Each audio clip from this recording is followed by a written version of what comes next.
Hello everyone, welcome back to the channel. So आज के इस वीडियो में हम हमारे यूनिट 6 को बहुत अच्छे तरीके से कंप्लीट करने वाले हैं, क्योंकि अब सिर्फ बचे हैं हमारे दो टॉपिक, जिसका नाम है relevance of strategic management and benefits and the last one is strategic management in India. ये दोनों इंटर रिलेटेड टॉपिक हैं। अगर आप एक को अच्छे से समझ लेंगे तो दूसरे के आंसर अपने आप बना पाएंगे। तो पहले टॉपिक को अच्छे से समझें, सेकंड अपने आप प्रिपेयर हो जाएगा। क्लियर? सो चलिए बिना किसी देरी के आज के टॉपिक को हम शुरू करते हैं।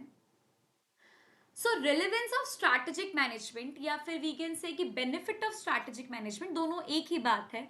तो सबसे पहला जो आपको रिलेवेंस यहाँ पर दिख रहा है वो है सेटिंग डायरेक्शन। डायरेक्शन आपको प्रोवाइड करते, एक तरीके से देखा जाए तो यही मतलब हुआ।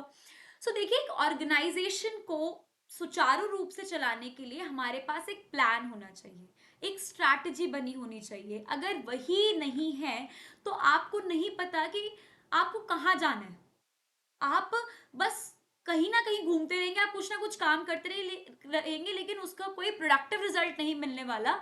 वाई सो? क्योंकि कोई प्लान नहीं है, कोई स्ट्रैटेजी नहीं है कि जिस डायरेक्शन में आप जाओ, तो मतलब एक पूरा होता है ना, स्टेप बाय स्टेप आप उस डायरेक्शन में जाओ और आपको आपका रिजल्ट मिले। ऐसा नहीं है। आपको नहीं पता कि आपको कहाँ जाना है। वो वाली सिचुएशन आ जाएगी अगर आपके पास प्लान्स नहीं है, स्ट्रैटेजीज नहीं है। जो सबसे पहला इंपॉर्टेंट पॉइंट है वो ये है कि हमें डायरेक्शन प्रोवाइड करता है, हमें बताता है कि हमें किस डायरेक्शन में जाना है to achieve our goal. Clear? Simple ये मतलब निकलता है इसका। उसके बाद आप कभी भी कोई भी स्ट्रैटेजी तब बनाएंगे जब आप एक सिचुएशन को एनालाइज करेंगे या फिर आप फ्यूचर को फोरकास्ट करेंगे। सबसे पहले तो आप ये देखेंगे ना कि वेयर यू आर, आपका बिजनेस कहाँ पे है, कौन सी स्टेट पर अभी है, प्रॉफिट में है, लॉस में है, कहाँ पर है, बीच में है, कहाँ है। उसके हिसाब से आप अपनी स्ट्रैटेजी बनाएंगे। जब आप देखेंगे कि भाई हम चाहते क्या है, 5 साल में हम कहाँ पहुंच जाएं, अभी हम कहाँ पर हैं और 5 साल में हमें कहाँ पहुंचना है। when you analyze these situation, only then you would be able to make a good strategy. ये क्या है कि सिचुएशन एनालिसिस बहुत जरूरी है यहाँ पे फॉर मेकिंग द स्ट्रैटेजी। ये इसका रेलेवेंस है कि आपको सिचुएशन एनालाइज करनी है, ठीक है? क्योंकि उस हिसाब से आप अपनी स्ट्रैटेजीज को बनाएंगे, अपने डिसीजंस लेंगे अपने गोल को अचीव करने के लिए। इसका मतलब यही निकलता है। क्लियर? अब देखो, मैंने ना इस वाली स्लाइड में इनके आपको वो नहीं दिए, नोट्स नहीं प्रोवाइड करे। क्यों?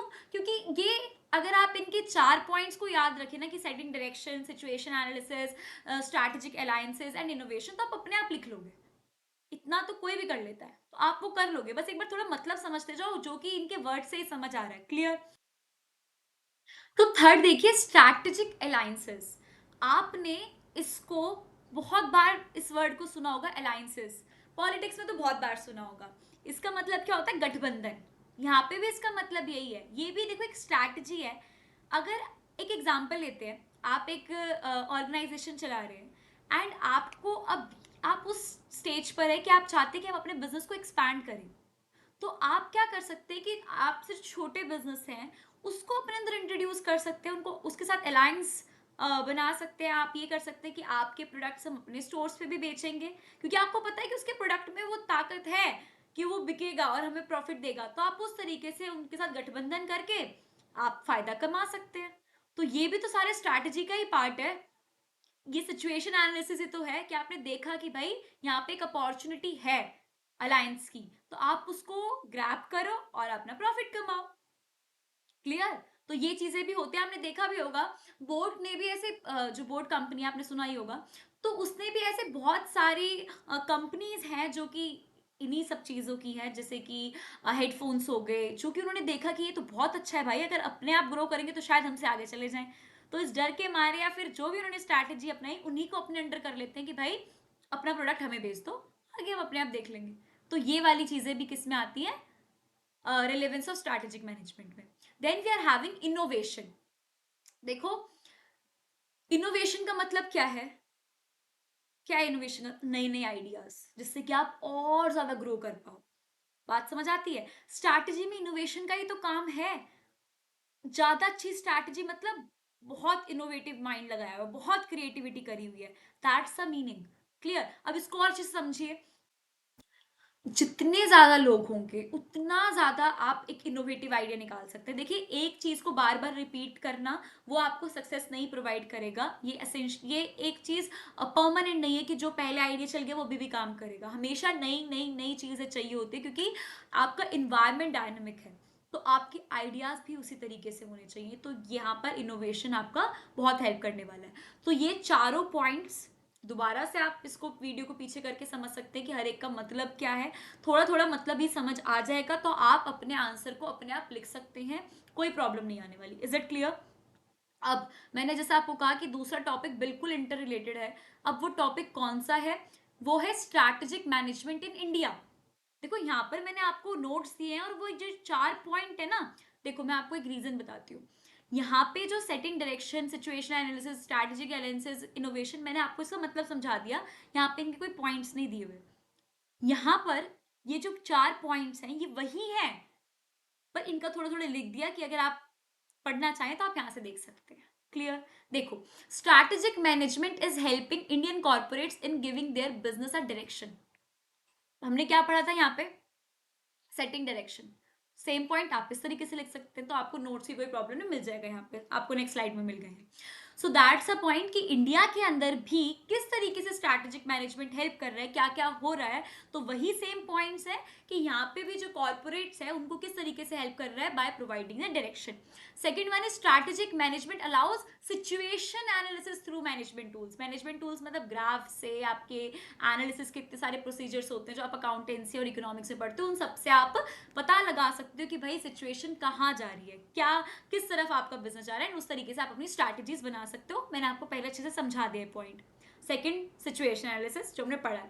Third, strategic management helps look around for strategic alliances. ये किसमें हेल्प करता है? ये देखने में कि भाई हम कहाँ अलायंस बना सकते हैं। Third point same. Fourth, strategic management encourages innovation. The fourth one जो हम अभी करके हटे। क्लियर? बिल्कुल सेम पॉइंट से आप इस तरीके से उनको रिप्रेजेंट कर सकते हैं। Is it clear? तो ये था हमारा strategic management in India and relevance of strategic management, और we can say benefits of strategic management. तो इस वीडियो के अंदर हमने हमारे यूनिट 6 का लास्ट जो 2 टॉपिक बचे थे वो भी कंप्लीट कर लिए अच्छे से। ठीक है? So guys, unit 6 is completed. अब हमने जो हमारा प्रिंसिपल ऑफ मैनेजमेंट हमारे सेमेस्टर 1 का सब्जेक्ट है, अकॉर्डिंग टू CCSU या बाकी भी किसी बोर्ड के हैं, आपका मैटर नहीं करता कि ज़रूरी सेमेस्टर 1 में हो, सेमेस्टर 2, 3 किसी में भी आ सकता है। तो ये हैं जो टॉपिक्स आएंगे। आपको एक एक टॉपिक की वीडियो अच्छे से मैंने कवर करके दी है।